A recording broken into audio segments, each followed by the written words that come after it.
안녕하세요. 책 잡히는 라디오 독감의 꿈이 인사드립니다. 안녕하세요. 발가락입니다. 네, 게스트 초빙 북토크쇼 본격. 네, 본격. 오늘은 또 어마어마한 분을 모셨습니다. 네, 장르를 계속 개척해 나가고 계시나 봐요. 그 추리소설 전문가에서 지난번에는 칙맥소설을 저에게 소개하더니 이번엔 또 새로운 장르를 가지고 오신 정준용 씨입니다. 와, 반갑습니다. 반갑습니다. 자주 봐도 반갑네요. 저도 제가 오고 싶어서 오는 거니까. 그러니까 제가 약간 억지로 불려서 나온 거라면 좀 이런 게 없었겠지만 네. 제가 나오고 싶어서 나오는 거니까. 네. 아니 그러니까 자주 봐도 반가워요. 감사합니다. 네. 그렇다니 더 자주 나오고 싶네요. 네.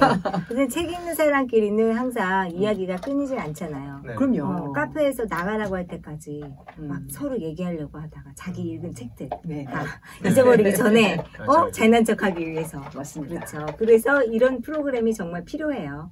필요해요. 네, 책수다. 네. 독자를 위한 책수다 프로그램이. 그래서 우리 오프닝에서는 우리 막 아까 좀 열띠게 방금 전까지 얘기를 했던 얘기. 코로나 백신 맞을까?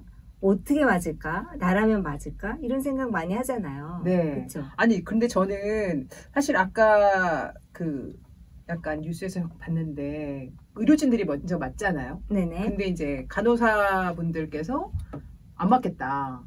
그런 분이 생기셨대요. 그래서 이제 그 기자분이 그러면 만약에 안 맞는다고 했을 때 병원에서 더 이상은 여기서 일 못한다. 맞아라. 이렇게 강요하는 수준까지 가면 어쩌겠냐. 그럼 퇴직을 하시겠다고 그러더라고요. 그래서 저는 사실 그게 더 깜짝 놀랐거든요. 그러면서 그분이 말씀하시기를 부작용을 감당하기 싫다. 내가. 네. 좀 더 두고 본 다음에 하겠다. 이런 말씀을 하셔서 우리 게스트는 어때요? 여기에 대해서. 부작용 감당할 정신이 있으신가요? 저는 부작용 감당할 자신은 없는데 개인적으로 약간 건강에 대한 자신은 있지만 이게 확실치 않은 상황에서 모험을 걸고 싶진 않고요. 근데 아까 이제 책 얘기하느라고 카페에서 시간 가는 줄 모른다 이런 얘기 하셨는데 저는 책 얘기도 책 얘기지만 여행 얘기하면 또 그렇게 또 시간 가는 줄 모르겠더라고요. 전 그만큼 또 약간 여행을 되게 좋아하는 사람이라서 만약 이제 뭐 이거 안 맞으면 여행 못 가라고 하면 진짜 다른 나라 받아들이지 않겠다는 거죠. 네, 뭐 그런 국가에서 불이익을 주겠다까지는 제가 뭐 감수하겠지만 제가 여행을 되게 원하는 사람인데 다른 나라에서 당신은 안 맞았으면 입국 금지 이러면 그때는 뭐 진짜 한 100만 원 이상이 아닌 이상이에요. 저는 한 10만 원 정도도 약간 좀 기꺼이 감수하려고 합니다. 여행을 갈 수 있다는 조건이면 가격을 약간 주고도 맞을 의향이 있다. 그만큼 여행이 정말 고프기 때문에 요새 말로 하면 근데 한편으로는 또 지금 시국 때문에 제가 국내 여행에 약간 좀 꽂혀가지고 그래서 나름 잘 버티고 있긴 한데요. 저는 약간 좀 뭐랄까 되게 멀리 보고 있거든요. 해외여행이 가능해지기까지는 뭐 진짜 넉넉 잡아서 5년 정도로 좀 그냥 그 정도로 보고 있기 때문에 안달하지 않으려고 합니다. 발가락은 어때요? 발가락 생각은? 아니 그래서 이제 그런 간호사나 의료진들이 그런 발언이 나왔을 때 그분은 그렇게 선택할 수 있지만 사실 전문가분들이기 때문에 이 국민에게 끼치는 영향이 되게 크잖아요, 사실은. 일반인이 그냥 나는 안 맞을래 뭐 이런 수준이 아니기 때문에 굉장히 이제 그 국가 병역 이쪽에서는 우려를 많이 하나 봐요. 그래서 이제 의료진들이 적극적으로 맞아야 된다. 약간 이런 쪽으로 가고는 있는데 그래서 사실 그 전까지는 백신하면 당연히 빨리 맞고 면역이 빨리 형성돼야지 생각하고 있었는데 어떻게 해야 되지? 약간 갈등이 좀 오더라고요. 그래요? 저는 뭐 좀 어차피 부작용이 아주 소수의 사람들한테만 생기는 건데 과연 내가 생긴다는 어떤 보장이 없기 때문에 저는 맞는 거는 괜찮은데 저는 가격이 가격이 문제다. 저는 너무 비싸면은 안 된다고 생각해서 너무 비싸게 책정되면 맞지 않을 계획입니다. 아까 얼마까지는 얼마까지 맞을 제가 수 있다. 그냥 꿈속에서 백신을 맞아야 되는데 얼마래 이런 꿈을 꿨어요. 오늘을 진짜 네. 꿈속 너무 걱정됐구나. 네.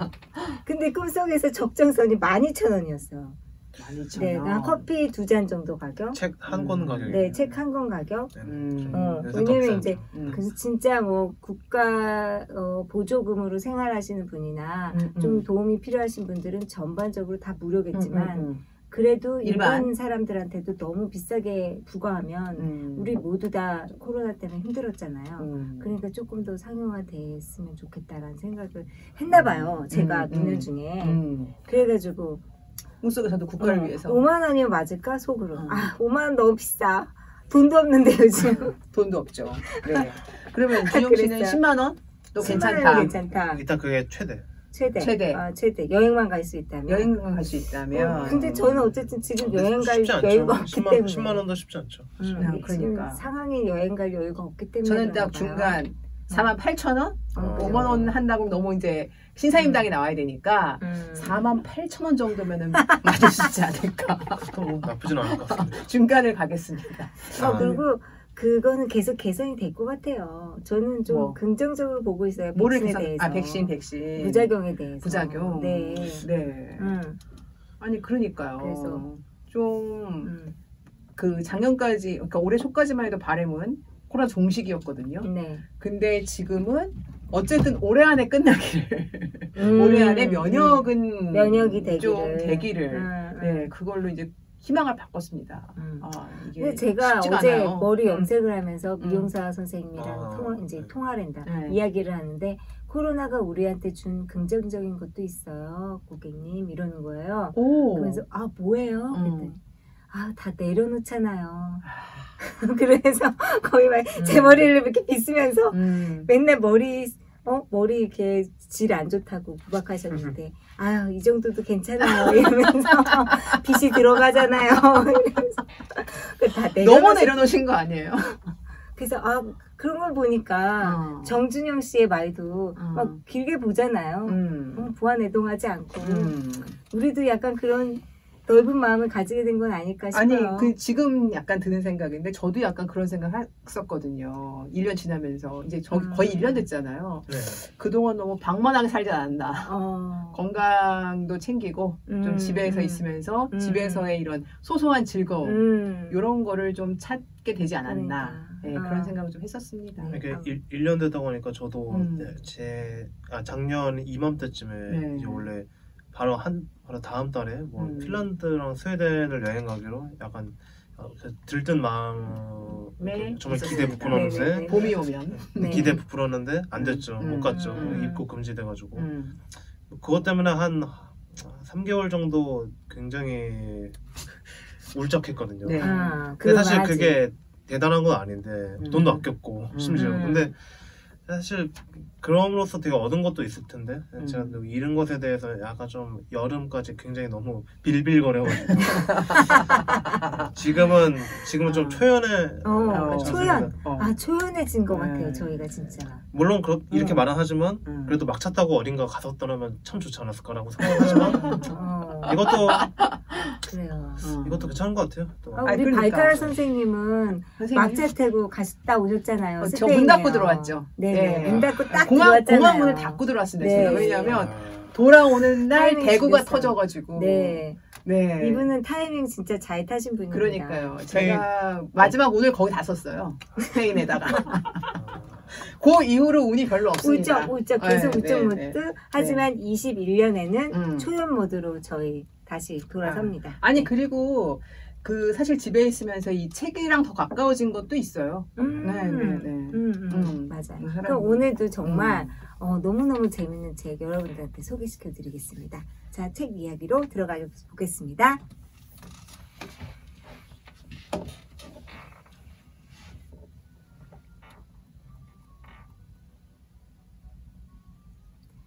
한 권의 책, 다양한 울림. 오늘의 독감은 라이카 닉 아바지스라는 작가님의 책입니다. 네, 이 책이 정말 그레이트한 게 그림책이에요. 네. 그래픽 노블. 그래픽 노블. 아니 그래서 네. 준영 씨가 이 책을 선택했다고 그래서 깜짝 놀랐어요. 또 깜짝 놀랐어요. 깜짝 놀랐어요. 항상 깜짝 놀랐는데 또 깜짝 놀랐어요.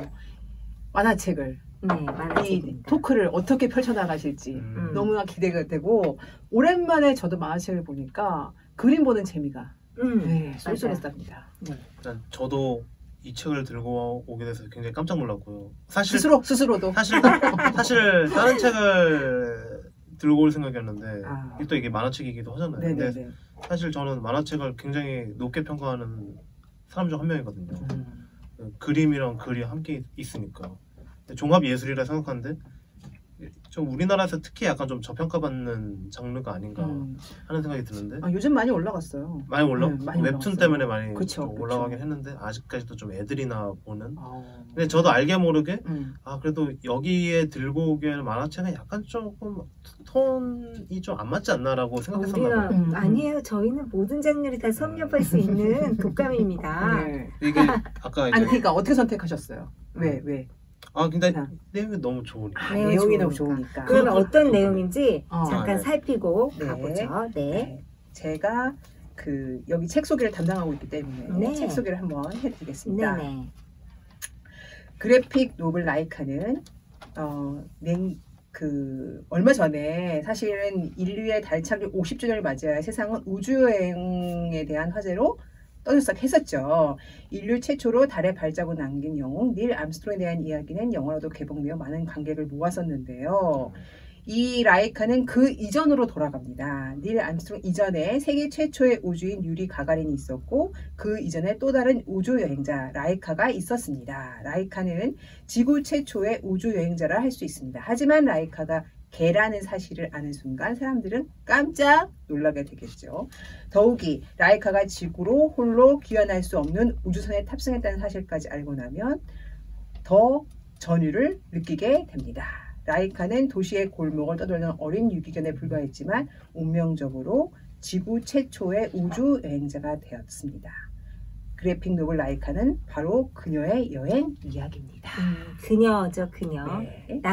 남자개가 아니라 소녀개입니다. 네. 소녀개라고 하니까 이상하네요. 이게 이 러시아 이름이라서 아무래도 좀 이게 외국 이름 들으면 이게 남자인지 여자인지 모르잖아요. 그렇죠. 특히 맞아요. 러시아 이름이 낯서니까 더 그런 것 같아요. 진짜 맞아요. 이름만 들었을 때 네. 이게 누구야? 그럼 뭐야? 우리가 작가님에 대해서 닉 아바지스라는 분인데 네. 이게 이제 아바지스 이게 이제 그거잖아요. 성이잖아요. 예. 네네네. 이게 어느 나라에서 가져온 성인지 궁금했는데 스웨덴, 영국, 스위스 등지에서 성장했다고 했으니까 약간 스웨덴 쪽이 본인인 것 같아요. 아바지스. 그렇죠. 스웨덴도 성들이 특이하잖아요. 네. 그래서 이제 부지런히 다양한 글과 그림을 그리고 있는 분인데 이분이 1987년부터 마블 코믹스 영국 지사에서 최연소 편집자로 처음 일을 시작하셨대요. 그러니까 어쨌든 마블 하면은 제일 유명한 그쵸. 만화 업계잖아요. 네, 거기서 이제 최고의 일을 하고 계시고요. 근데 그 후에 만화가 겸 작가로 전향하여서 마블 코믹스, 타이탄 코믹스, DC 코믹스, BBC, 가디언, 더 타임스 이런 데다가 다 유명 출판사 요런 데잖아요. 여기에 다 일을 하셨대요. 프리랜서로. 네. 되게 핫한 분이신 것 같아요. 네. 특히 영국 BBC 드라마 닥터 후의 10번째 닥터 모임의 작가로 많은 팬덤을 형성하고 계시다고 합니다.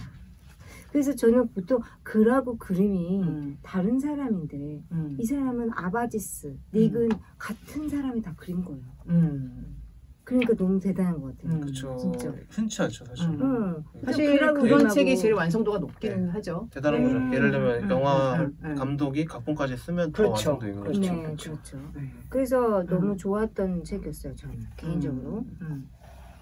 제가 이 책을 읽게 된 계기는 그러니까 제가 원래 좀 동물에 대한 그런 거에 좀 관심이 많거든요. 근데 이제 어떤 영상을 봤었는데 개가 우리가 왜 개의 어떤 인권, 개의 권리를 좀 개 생명, 개의 권리를 좀 유의 깊게 여겨야 하는 이유는 개는 이 세상에서 가장 인간에게 순종적인 대가 없이 정말 그쵸. 사랑을 갈구하는 동물인데 우리가 정말 가장 약한 동물을 인간이 어떻게 대할 것인가 라는 질문을 했을 때 개는 정말 피할 수 없는 생물이거든요.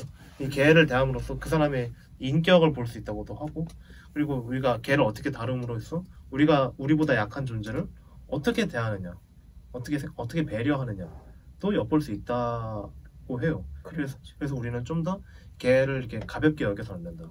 개가 그냥 말없이 사람의 말을 따른다고 해서 힘이 없다고 해서 그런 문장 보고 이 책이 약간 더 약간 알고리즘을 통해서 막 하다가 이 책을 추천받았는데 괜찮아 보여서 읽었는데 생각보다 더 괜찮은 거예요. 알고리즘을 통해서 추천받았다는 건 무슨 뜻이에요? 구글 알고리즘.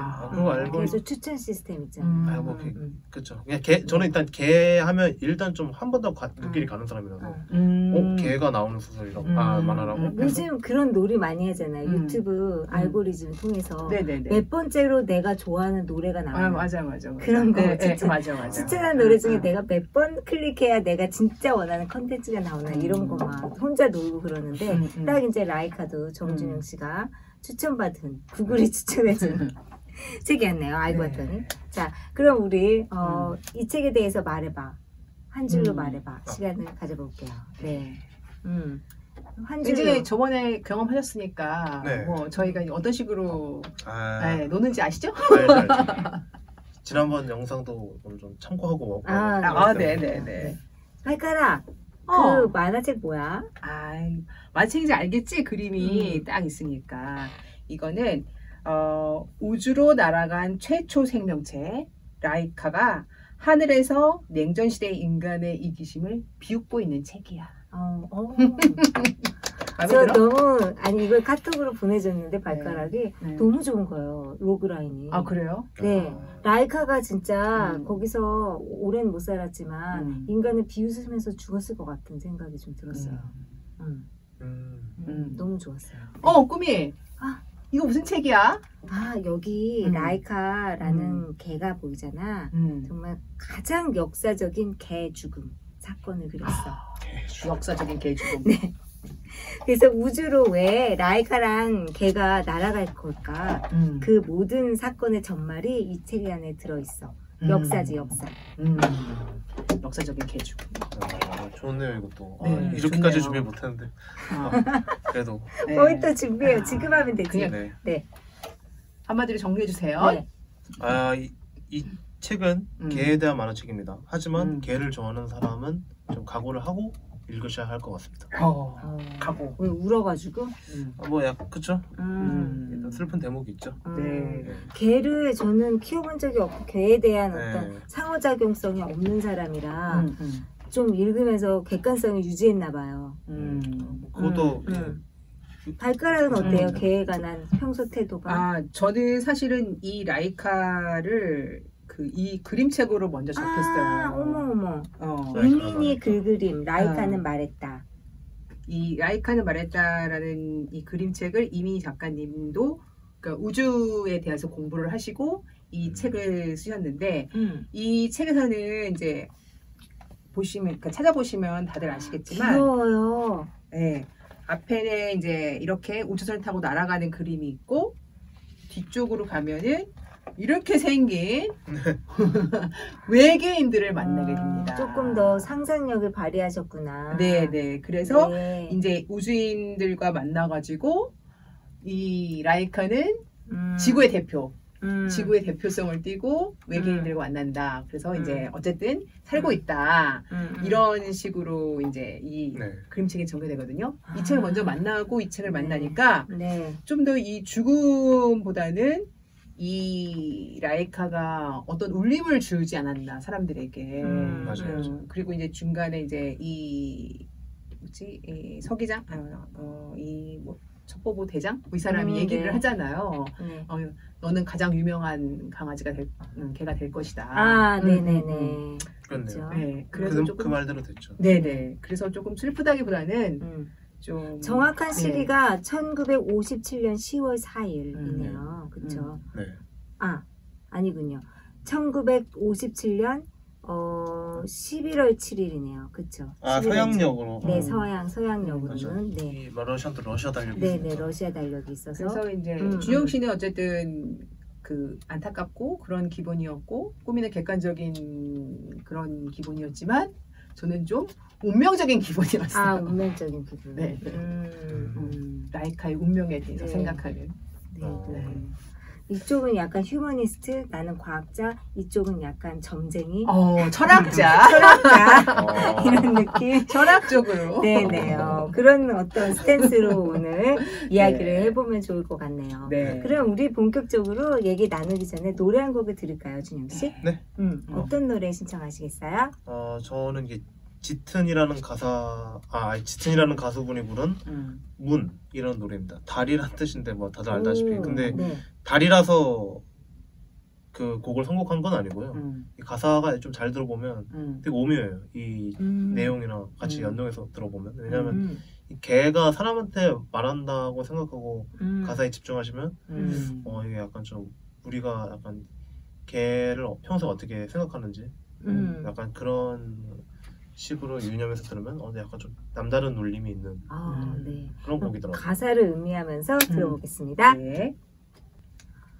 네. 진짜 목소리가 짙고 가사가 정말 와닿네요. 네. 자, 네. 그럼 우리 등장인물, 라이카 속에 나온 등장인물 소개부터 해보겠습니다. 제가 첫 번째 인물을 맡을게요. 네. 세르게이 파블로비치 코렐료프. 연습했어요. 집에서. 코렐료프입니다. 네. 주인공이라고 해도 과언이 아니죠. 왜냐면 네. 첫 카트에 이분이 나오시니까요. 운명을 지배하는 사람. 나는 운명을 지배하는 사람이다. 라는 신념을 갖고 있는 인공위성 수석 설계자입니다. 그래서 이 전체 어떤 프로젝트의 총괄자죠. 그렇죠. 그래서 스푸트니크. 네, 스푸트니크 1호. 이게 이제 인공위성 1호거든요. 1호를 성공적으로 이제 쏘아 올리고 난 다음에 미션이 주어졌는데 한 달 안에 스푸트니크 2호를 쏘아 올려라. 왜냐면 그때가 무슨 국가적 행사가 있는 날이라 그거를 세레모니 해야 된다. 이런 미션을 받으면서 이제 이 책이 시작됩니다. 근데 이분은 어떤 죄목으로 어떤 반역죄로 아주 억울하게 굴라크 강제 노동 수용소에서 살아 돌아온 이력이 있는 아주 강인한 남성입니다. 네. 11월 달이 그 당시 소련의 혁명의 혁명날이죠. 그렇죠. 기념일을 그런 날이었어요. 그러니까 그날 이제 자축하기 위해서 이 사람이 희생됐네요. 정준영 씨는 여기 라이카 소개 좀 해보시겠어요? 자, 일단 좀 저는 이 부분부터 좀 얘기하고 싶은데 저는 개인적으로 라이카라고 부르고 싶지 않아요. 왜냐면 그러니까 이 책을 읽으시면 아시겠지만 라이카는 그냥 짖는 동물이란 뜻이고 쿠드리아프카는 똘똘 말린 꼬리를 보고 작은 곱슬머리라고 그 뜻이잖아요. 그러니까 여기서 쿠드리아프카가 강아지의 이름입니다, 여러분. 네. 쿠드리아프카. 그러니까 그게 되게 사랑스러운 이름이잖아요. 맞아요. 그렇죠. 그게 그리고 라이카는 얘가 이제 좀 싫어할 때 저 걔가 짖는군. 그래, 네 이름은 라이카로 정해졌다. 그래서 저는 쿠드리아프카로 불러주는 게 좀 더 예우해주는 그런 이름이라 생각해서 저는 근데 왠지 이제 세상에는 라이카라는 말하면 훨씬 쉬우니까 훨씬 뭔가 잘 알려졌지만 저만큼은 쿠드리아프카로 좀 어렵지만 우리도 다 외워볼까요? 쿠드리아프카. 쿠드리아프카. 똘똘 강아지 말린 꼬리야. 그거군요. 작은 곱슬머리야. 작은 곱슬머리야. 쿠드리아프카. 제가 이제 쿠드리아프카 소개를 하자면 방금 전에 그 세르게이 파블로비치 코롤리오프가 운명을 지배한 사람이라면 이 쿠드리아프카는 여느 개와 마찬가지로 운명을 지배하지 못했죠. 저는 개를 키워봤거든요. 근데 개라는 동물은 특히 자기 운명대로 살 수가 없어요. 그냥 사람을 피해서 야생에서 그냥 알아서 각자 생존하거나 아니면 사람이 잘 키워야 돼요.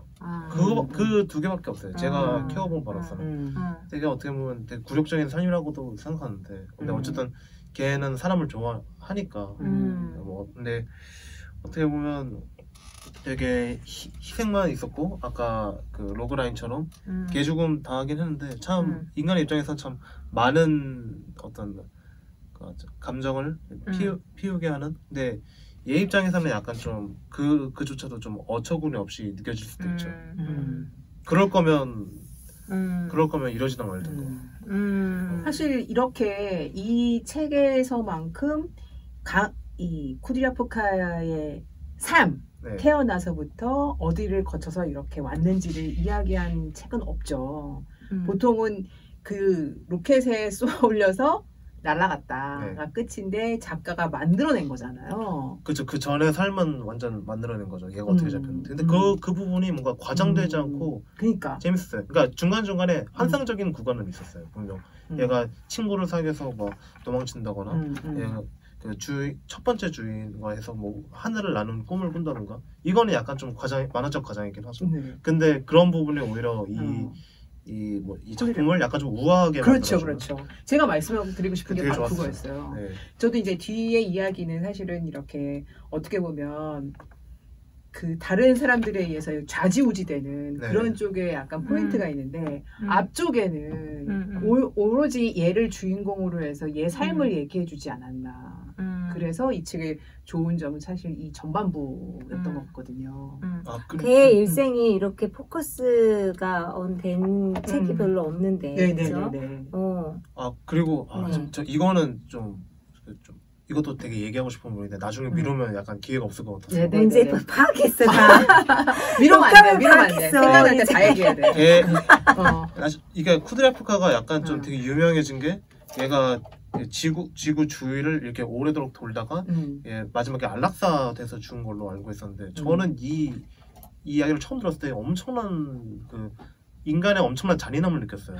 정말 완전 세뇌당한 거잖아요. 정해진 시간에 먹다가 마지막에 그 독약을 먹고 딱 죽는 그 아무것도 없는 좁디 좁은 우주선 안에서 거기서 뭐 사람도 없고 바람도 없고 뭐 아무것도 없잖아요. 꽃도 없고 근데 그래서 완전히 버림받았다는 그거를 일주일 넘게 얘가 체감하면서 와 진짜 잔인하다. 와 진짜 이게 아무리 그 대의를 위한 실험이라지만 진짜 잔인하다라고 생각했는데 이 책에서는 얘가 5시간도 안 돼서 죽었는데 얘가 소련이 어떤 면에서도 미국한테 뒤지고 싶지 않아가지고 그거를 선전한 거잖아요. 잘못하게 스토리텔링해서 알린 거죠. 근데 자기네가 끝까지 컨트롤한 걸로. 그쵸. 근데 이게 참 아이러니하게도 오히려 그래서 와 진짜 소련 놈들 잔인하다라고 오히려 더 잘못 알려지게 만들어가지고 하여튼 참 소련이다 하여튼 이게 되게 정말 대의를 위해서 개의 목숨을 하찮게 여긴 사람들이 참 뭘 해도 되게 자기 뜻대로 뭔가 자기가 하고 이루고 싶었던 것들을 마음대로 이루지 못하는구나. 약간 이런 걸 느꼈어요 저는. 여기서 나중에 소개할 캐릭터긴 하지만 가첸코 박사가 이렇게 말하잖아요. 우리는 한 마리의 개의 죽음을 뭔가 정당화시킬 수 있을 만큼 가치 있는 정보를 얻어내지 못했다. 아니 그 바로 넘어가죠. 뭐 가첸코에 대해서. 그래요. 가첸코를 발가락이 해줘요. 가첸코? 올레그 가첸코. 아니 그냥 가첸코. 얘기하신 김에 계속. 그래요. 제가? 네네. 그러니까 여기서 이제 가첸코 박사를 비롯해서 뭐 옐레나 두브로브스키 이제 개 전문가 나 이제 뭐 야즈도프스키 같은 박사도 나오는데 저는 사실 아까 이제 쿠드리아프카가 우주에서 뭐 세뇌당해서 죽었거나 하여튼 이 얘기를 처음 들었을 때 와 진짜 잔인한 사람들이다. 왜 어떻게 걔를 이렇게 세뇌시켜가지고 라고 생각했었는데 이제 이 책에서 보면 이 소련 특유의 어떤 정말 고압적이고 좀 딱딱한 분위기 속에서 명령을 거스르면 안 되잖아요. 이 뭐 코롤리오프도 마찬가지로 2주 뒤에 우리 혁명 기념일을 위해서 미국 놈들 납작하게 만들어줘야 되니까 스푸트니크 이거 발사해. 네, 알겠습니다. 사회주의를 위해서. 그래서 원래 시간이 좀 더 있었으면 그 쿠드리아프카가 귀환할 수 있는 귀환할 수 있는 계획을 루트를 짰을 텐데 짰었는데 그게 불가능했던 네. 거죠. 그러니까 이것도 되게 말도 안 되는 거잖아요. 완전 자기들의 편의를 위해서. 한 달 안에 다 해야 되고 그놈의 냉전이 뭐라고 어떻게 생각해 보면 왜 이겨야 되냐고. 그러니까 왜 이렇게까지 이겨야 된다고? 근데 이 책을 보면 그것 때문에 이 명령에 따라야 돼서 오히려 그 자괴감 때문에 막 눈물을 흘리고 그런 묘사들이 너무 좋았어요. 여기 그 항공의학연구소에 있었던 분이 여성분이 옐레나 드보르프스키 네. 이렇게 어렵나요? 드보르프스키 네. 그 다음에 올레그 가첸코, 세라핀 야즈도브스키 이렇게 이제 3명이 나오는데 네. 전부 다 휴머니스트예요. 맞아요. 그렇긴 하죠. 네, 그래서 이 책이 따뜻했던 거예요. 여기서 진짜 막 진짜 과학자 같은 놈 있잖아 막. 매드 사이언티스트. 매드 사이언티스트. 걔는 걔일 뿐이야. 근데 아까 과학자 입장이라고 하지 않으셨나요? 아니 못된 과학자. 저는 매드 쪽은 아니고 사람이 못 간다면 동물이 가야지는 어쩔 수 없는 거잖아요. 동물부터 가야지. 사람이 먼저 갈 수는 없지만 그 대신 우리가 기술력을 위해서 돌아오는 거는 짜야지. 그게 이제 순리지. 그래야지. 그게 아마 인디언도 아마 그런 생각을 가질 거예요. 갑자기 인디언? 아니 근데 뭔가 소통하잖아요 동물이랑. 네. 그게 집에 돌아올 기회는 줘야지. 내가 보내는 거 미안한데 집에 돌아올 수 해줘야지. 그건 너무나 저는 사이언스도 예의가 있어야 된다고 생각해서. 근데 이분들이 다 개념 있고 예의 있어요. 이 3명이. 특히 옐레나는 정말 개엄마입니다. 개엄마. 정말 네, 개엄마예요. 옐레나로 그래서 자연스럽게 넘어갔네요. 네. 옐레나 두브르프스키? 네. 옐레나 두브르스키. 이분이 이제 개를 키우신 거죠. 이 개를 관리하는. 여기에 개들이 여러 마리 들어옵니다. 네. 여러 마리 들어와가지고 이제 그 개들이 다 어쨌든 나중에는 뭐 실험이 되거나 뭐 로켓에 태워지거나 이럴지 알아요 이분이. 두브르프스키가 알지만 그 개에 대해서 너무나 애정스럽게 항상 믿고 있어 착해 이런 말을 하면서 이제 잘 돌봐주시는 자기가 할 수 있는 한에서 약간 최선을 다하는 그런 어쨌든 다 너무 캐릭터가 좋아요. 이 3명 다 호감형이고 정말 매드 사이언티스트가 아닙니다. 휴머니스트 사이언티스트입니다. 네. 그럼 우리 주요 등장인물 소개는 이렇게 마무리를 하고 이제 처음부터 우리 게스트가 진행을 해주시면서 좀 내용 소개와 함께 진행이요? 좀 인상적이었던 부분. 그럼 저부터 인상적이었던 부분을 얘기할까요? 네. 스타트를 제가 해볼까요? 저는 첫 페이지부터 아주 드라마틱하고 진짜 시네마틱하고 어떤 브로드캐스팅이었어요. 진짜. 어떤 영화, 그냥 시베리아 벌판이 이런 거죠. 막 눈이 막 진짜 눈발이 흘리고 어떤 한 죄수를 보이는 남자가 난 죽지 않아. 난 운명을 지배하는 사람이야. 이렇게 되뇌면서 이렇게 걷고 있는데 저기서 차 한 대가 옵니다. 그러니 다행이죠. 멈춰요, 멈춰! 막 이래요. 그랬더니 차 운전사가 외투를 달래네. 요거는 정말 러시아스러웠어요. 러시아스러웠어요. 우리 또 아끼까 그러니까, 생각했잖아요. 생각했잖아요. 고골리의 외투. 아카키예비치. 네. 그러니까 외투 딱 외투 생각했어요. 외투하면서 러시아스러워 외투. 아카키. 근데 외투를 주면 나는 죽으니까 외투 줄 수 없다. 그래서 안에 그냥 스웨터 하나 주고 타요. 그래가지고 요거 재밌었어요. 어떤 그 지역에 딱 내렸는데 마을에 내렸는데 어디서 개 월월 소리가 나는 거예요. 개 짖는 소리가. 그랬더니 거기 안에 빵이 있고 약간의 수용소 같은 데가 있어서 살아났습니다. 이게 이제 약간 영화로 말하면 프롤로그 정도 됩니다. 네, 저는 이제 여기서부터 빠져들었어요. 그다음에 어떻게 됐죠? 누가 이어주시겠어요? 네, 이분이 이제 어쨌든 대빵이 되는 거죠. 대빵 여기서의 수석 설계자가 되면서 와가지고 시작됩니다 이야기가. 그래서 몇 페이지 넘어가? 아니 알아서 아니 넘어가는 건 아니고. 네네. 그래서 이제 저희가 그 아까 전반부에 얘기했던 것처럼 쿠드리아프카가 등장을 하게 되는 거죠. 그래서 이제 아기가 태어났어요. 강아지가 태어났는데 2장에서 나오죠. 네, 그게. 태어났는데 이 강아지를 다 이제 우리나라식으로 분양을 하고 나머지 한 마리를 분양을 해야 되는데 어디로 가야 되느냐 하다가 버릇이 나쁜 그 집에 입양돼가지고 그 아이 버릇을 고쳐주는 걸로 했는데 그것도 사실 말이 안 되는 건데. 그렇죠. 자격이 있는 사람이 이미 자격이 있는 사람이 개를 맡아야 되는데. 그렇죠. 근데 그거 말이 우리가 안 되는 너무 거죠. 이거 도덕적으로 모랄을 너무 높여서 소설책을 읽으면 네. 너무 또 이렇게 힘들어요. 그냥 스토리에 빠질 수가 없어. 아니 왜 못된 애가 강아지를 키움으로 인해서 착해진다는 스토리가 왜 난 너무 마음에 드는데. 착해지지가 않았죠. 근데 쫓겨났습니다. 그냥. 그러니까 이거 못된 놈 강아지 한번 키워봐라 해서 강아지 준 게 바로 우리 큐드리 아프리카였어요. 네. 근데 그 큐드리 아프리카가 어떻게 됐죠, 준영 씨? 서양권에서는 특히 이제 개 자격증까지 필요할 정도로 개 자격이 없는 사람은 개를 못 키워요. 약간 그 스토리로서는 괜찮다고 하셨는데 그러니까 순서가 바뀐 거예요. 자격이 없는 사람한테 개가 가면 당연히 개는 불행해질 수밖에 없어요. 그리고 아니 이 시대도 자격증이 있어야 키웠다고? 아니 그건 아니겠지. 그건 아니죠. 그건 아니죠. 근데 그러니까 어쨌든 불쌍하니까 됐다. 운명이. 운명이 어떻게 그렇게 됐네요. 불쌍하게 돼가지고. 이때는 그런 인권도 없었을 때라 개권도 없었어. 동물권도 없었고. 왜냐면 50년대잖아요. 57년도. 근데 사실 그런 개념 법적인 그게 없어도 알 사람들은 다 알았을 거예요. 저런 애한테 개를 줘봤자 어떻게 될 일도 아닌데. 근데 이미 어떻게 예견된 거였죠. 그쵸. 운명은. 근데 차라리 버려지고 나서 오히려 되게 잘 살았어요. 그렇죠.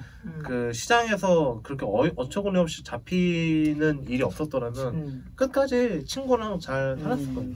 근데 아니 그리고 저는 이 꼬마애도 아빠가 너무 폭력적이라서 이 꼬마애도 그렇게 뭐 못됐다고는 하지만 어린이 못된 애는 약간 그럴 때잖아요.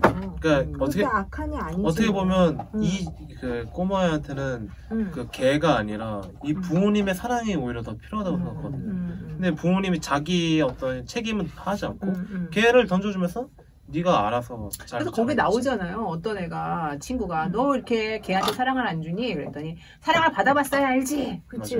그렇게 얘기잖아요. 맞아요. 어쨌든 그래서 이제 결국 그 운명대로 떠돌이 개가 될 수밖에 없게끔 이제 이야기가 흘러가는 거죠.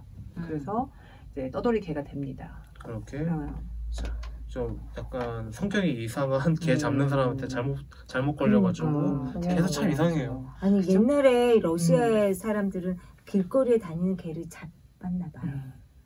그러니까 요 시대 그랬을 것 같아. 그거를 얘기하지 않았을까요, 작가님이? 요 시대 이제 사회주의 그런 게 되면서 어쨌든 통제 안에 뭔가 들어와야 되잖아요. 모든 상황이. 그러니까 통제되지 않는 거를 못 참아 했겠죠. 저는 이 39페이지에서 그 못된 아이가 우리 쿠드 랴프카를 던지는 장면에서 정말 깜짝 놀랐죠. 깜짝 놀랐어요. 강물에 이렇게 던졌잖아. 그러니까요. 러시아 엄청 추웠을 텐데. 그러니까. 네. 근데 어떻게 또 살아가지고 이제 그 실험실까지 항공의학연구소까지. 그러니까 얘가 여기서 살아남는 설정이 있었기 때문에 나중에 그 험난한 우주로 나가기에는 훈련을 견뎌내지 않았을까. 그쵸, 우리 찬물에서 살아남았잖아요. 네, 그쵸. 그러니까 이제 이것도 다 나중에 살아남을 수 있다는 걸 보여주는. 네. 우리 3장으로 이제 바로 훅 넘어가 볼까요? 네. 여기서부터 이제 그 약간 역사의 현장처럼 좌상단에 여기 나옵니다. 1956년 여름 모스크바 이렇게 딱 나오죠. 그래서 진짜 이 역사의 현장에 이 강아지가 들어가게 됩니다. 들어왔습니다. 1956년 모스크바. 그래서 이제 이 아까도 말씀드렸듯이 옐레나를 만나가지고 굉장히 이제 여기서부터는 그 떠돌이 개 그런 슬픈 운명 같은 건 없어요. 그렇죠? 꽤 사랑받으면서 네, 사랑을 받게 되는 거잖아요. 옐레나의 사랑을 받으면서 아 나도 이제 뭔가 역할이 주어진 것 같은 그런 이제 하면서 장면에서 말도 하게 되는. 여기서 진짜 말을 하는데 환상이죠. 옐레나의 환상인 거죠. 네. 근데 실제로 준영 씨가 그 강아지를 키워본 경험에서 네. 강아지랑 이렇게 대화가 통한다 그런 걸 느꼈어요? 아니요. 저는 안 느꼈어요? 제가 뭐 말을 걸지만 사실 어느 정도의 뭐 희로애락 정도가 통한다 뿐이지 의사소통과 다르죠. 그런 거는 감정을 읽는다 뿐이에요. 서로 눈치껏. 눈치껏. 이것도 약간 뭐 재밌는 설정이긴 한데 이게 대화하고 사실 이거는 어떻게 보면 옐레나의 바람이죠. 얘가 이렇게 말하겠지? 이렇게 말할 거야. 약간. 근데 되게 어떻게 보면 되게 슬픈 장면이죠. 이토록 걔를 좋아하는 걔를 사랑하는 사람인데 이거밖에 해줄 수 있는 게 없잖아요. 해줄 수 있는 게 없다. 네, 해줄 수 있는 게 없다. 이거 되게 슬픈 장면이었어요. 제가 느끼기에. 네, 그럼 우리 그 옐레나와 네. 그죠? 가젠코가 이제 대화하는 장면이 있는데 그 옐레나 드보르부스키가 이제 여기에 일하러 온 지 얼마 안 된 신입이에요. 그래가지고 뭘 잘 모르니까 우리 가젠코가 여기는 이런 곳이다 라고 얘기하는 대화 장면이 있는데 내 생각엔 발가락이 이공계니까 그 드보르부스키 역을 하고 옐레나 드보르부스키 우리 준영 씨가 과학자 가젠코 역할을 해서 이 대화를 한번 어떤 느낌인지 또 낭독을 해보죠. 79페이지입니다. 네. 여기 중간부터 해도 되고 여기서부터 하면 되겠네요. 자, 큐! 다들 당신에게 시험 비행이며 온갖 기술 용어들을 말하면서 조금씩 얼버무렸을 겁니다. 그게 진짜 무슨 의미인지 설명도 안 해주면서 말이죠. 하지만 당신이 이 조그만 개들을 제대로 돌보려면 몇 가지 제대로 알아야 할 것들이 있습니다. 전 맹세도 하고 선서도 하고 다 했어요. 가젠코 박사님. 제가 줄 수 있는 도움이 뭐든 자부심을 가지고 조국과 당에 봉사할 겁니다. 그렇겠죠. 하지만 지금부터 내가 하는 말은 국가 기밀입니다. 야즈도프스키 팀, 그게 저희 이름입니다. 우린 동물들을 수직 로켓 비행으로 고층 대기로 쏘아 올리는 실험 과학 프로그램에 참여하고 있습니다. 이런 시험 비행을 통해 언젠가 인간이 우주로 비행하기 위해 필요한 의학적 데이터를 모으는 거죠. 이 조그만 개들은 우리 실험에서 시험 비행사인 셈이고요. 우리는 외부의 로켓 설계국에 이 개들과 우리의 전문 기술을 빌려주고 있습니다. 그러니 녀석에게 줄을 채워주겠습니까? 우리의 개들은 많은 일을 겪고 있습니다. 그들이 받은 훈련은 아주 혹독하지. 그리고 아주 힘들다오. 마일로 박사는 이미 만났을 테고 포포, 세레핀, 그리고 파릿 박사님들 여러분, 앞으로 저희와 새롭게 훈련을 할 쿠드레프카입니다. 이 기계는 뭔가요? 원심 분리기. 이건 걔가 로켓 발사 시에 느낄 중력 가속도를 시뮬레이션으로 체험하는 겁니다. 그래서 여기서 완전 이제 개를 시뮬레이션으로 뱅뱅뱅뱅뱅 진짜 안전벨트랑 안전벨트를 다 묶은 다음에 완전 뱅뱅뱅뱅뱅뱅 우주 훈련을 시키고 있어요. 그러니까 요즘에는 그래도 영화 같은 데 보면 기계 좀 좋아졌던데 이때는 진짜 그냥 단순하게 돌리는 기계예요. 열하게 준영 씨가 읽을 때 했어 반말인데 되게 존댓말하듯이 번안해서 읽었어요. 이거 그쵸? 약간 좀 너무 좀 안 받아들여지더라고요. 이렇게 읽려고 있어. 아무리 그래도 이렇게까지 좀 너무 하대하듯이 얘기하는 게 좀 캐릭터 안 맞는 느낌 뭐. 그 자기 캐릭터로 다시 승화시킨 거예요. 네, 그래서 개들을 이렇게 진짜 우주복을 입히고 막 최첨단 원심력으로 계속 뺑뺑이 돌리고 얼마나 토할 것 같았을까. 그래 실제로 여기 다 토했어요. 왈 하면서 그림상에서 보면. 네. 그랬을 때 사람들은 아무렇지도 않았나 봐. 아무렇지도 않지 않았겠지. 근데 제가 그 석사를 그 과학부에서 땄잖아요. 그래가지고 이제 과학 실험실 하는 애들을 많이 봤는데 진짜 너무 동물이 좋아가지고 전공을 했는데 기본적으로 동물을 많이 죽여야 되시겠네요. 실험을 하려면. 그래서 못 견디고 2년 정도 휴학을 했다가 그래도 공부를 끝마쳐야 되겠다 해서 온 애들도 있더라고요. 그래서 저번에 저도 비슷한 얘기 들은 게 뭐냐면 우리나라 수의학과 있잖아요. 동물들을 고쳐주는. 단순히 고쳐줘야지 난 동물 사랑하니까 이런 마음을 가진 애는 가지 말라고 그러더라고요. 그러니까. 진로 상담하시는 분이. 안 돼, 안 돼. 왜냐하면 너무 그거를 많이. 알기 위해서 너무 거치는 과정이 너무 잔인해가지고 동물 사랑하는 사람은 오지 말고 정말로 고쳐서 내가 뭔가 기여를 하겠다. 이런 마음까지는 괜찮아도 사랑하면 안 된다고 하더라고요. 진짜.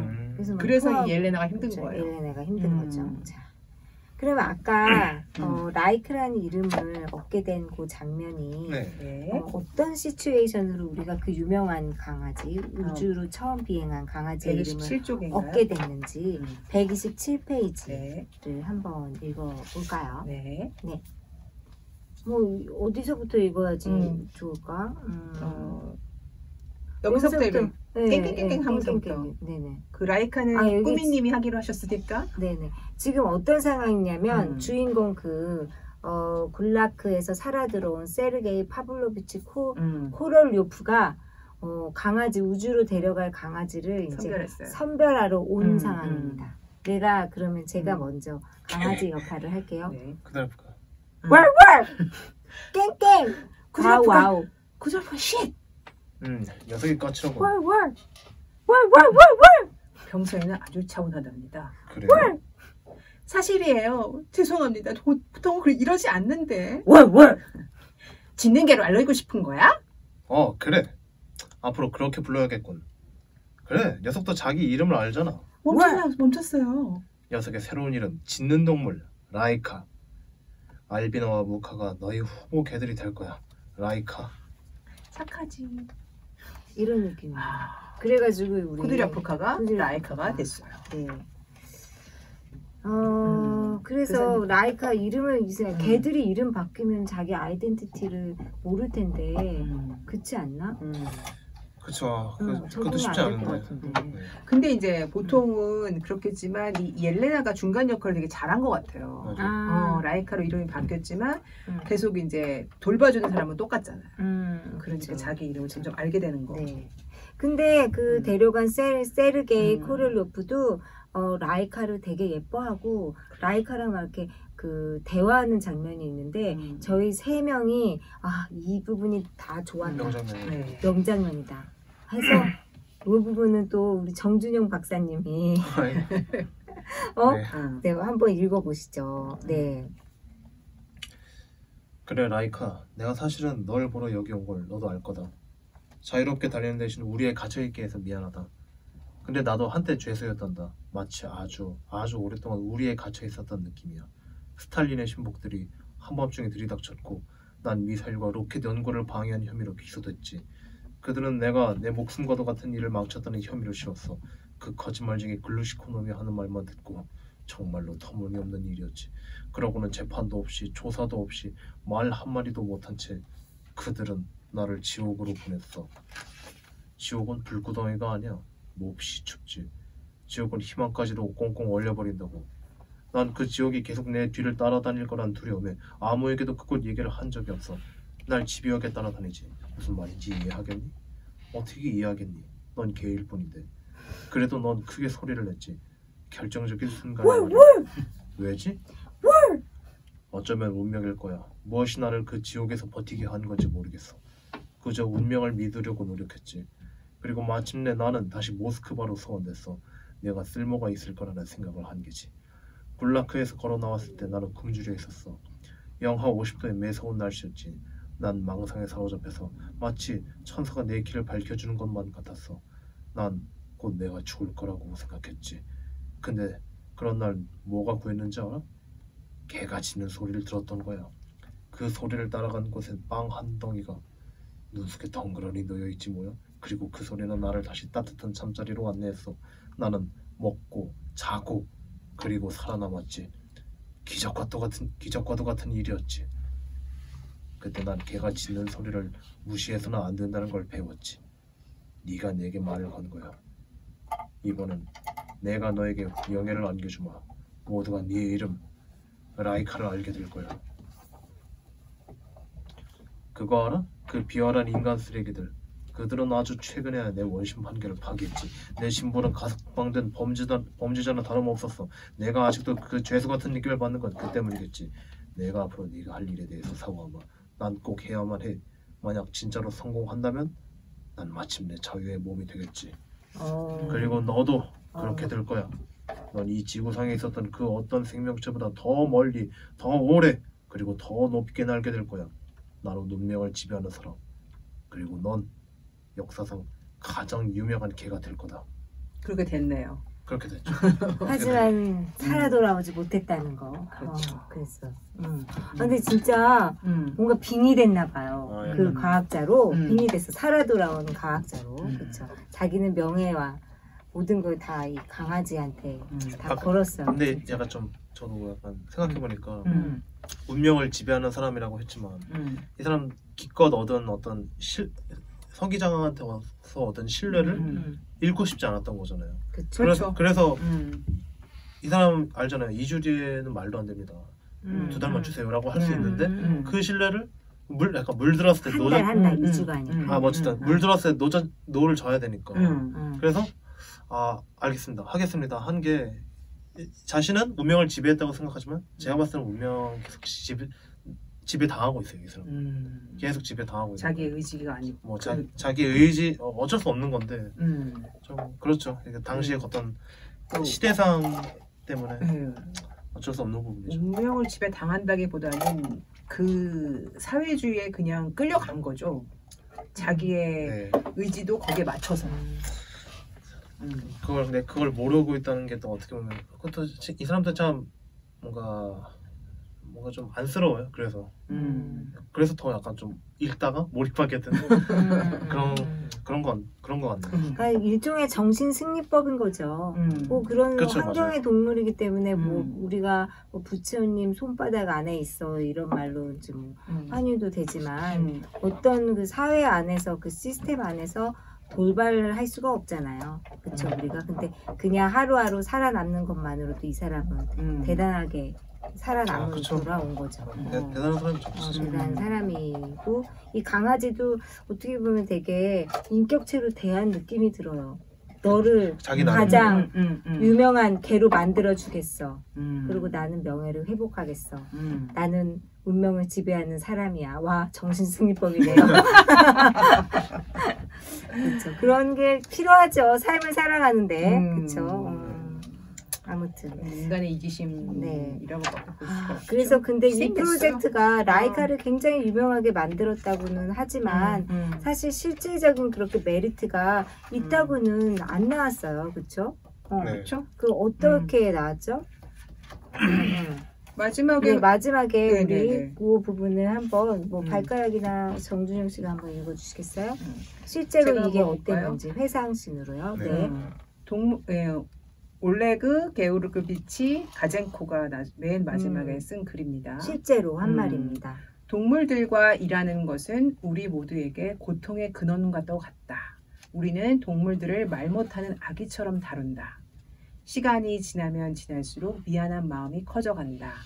우리는 그 임무로부터 개의 죽음을 정당화할 만큼 많은 것을 알아내지는 못했다. 그래요. 뭐 이렇게 그 달에 61년에 갔잖아요. 그렇죠. 거기에도 이 자료가 69년인가요? 근데 그 사람은 미국인이잖아요. 네네. 소련은 결국 뒤처진 거죠. 이런 짓까지 했지만.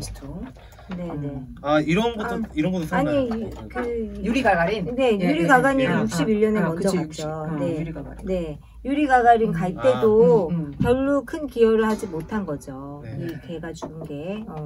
아무튼 너무나 어떻게 보면 운명이 많네요. 죽은 참 유명한 개의 이야기를 너무나 재밌는 그래픽 소설로 읽었습니다. 네. 한마디에 오늘 출연한 소감하고 우리 마무리할까요? 네.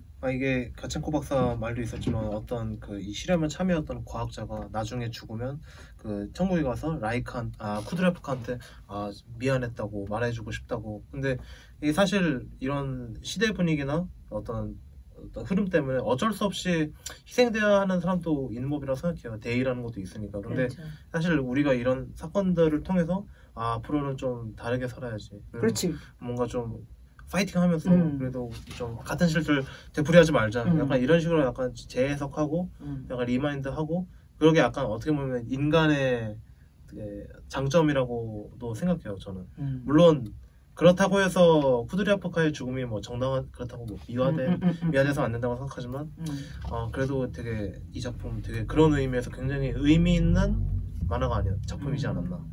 저는 그런 생각이 들었던 굉장히 의미 깊은 시간이었습니다. 네. 그러면 오늘 책 잡히는 독감 여기까지입니다. 다음 주에도 의미 있는 책 읽기로 돌아오겠습니다. 모두 행복하세요. 감사합니다.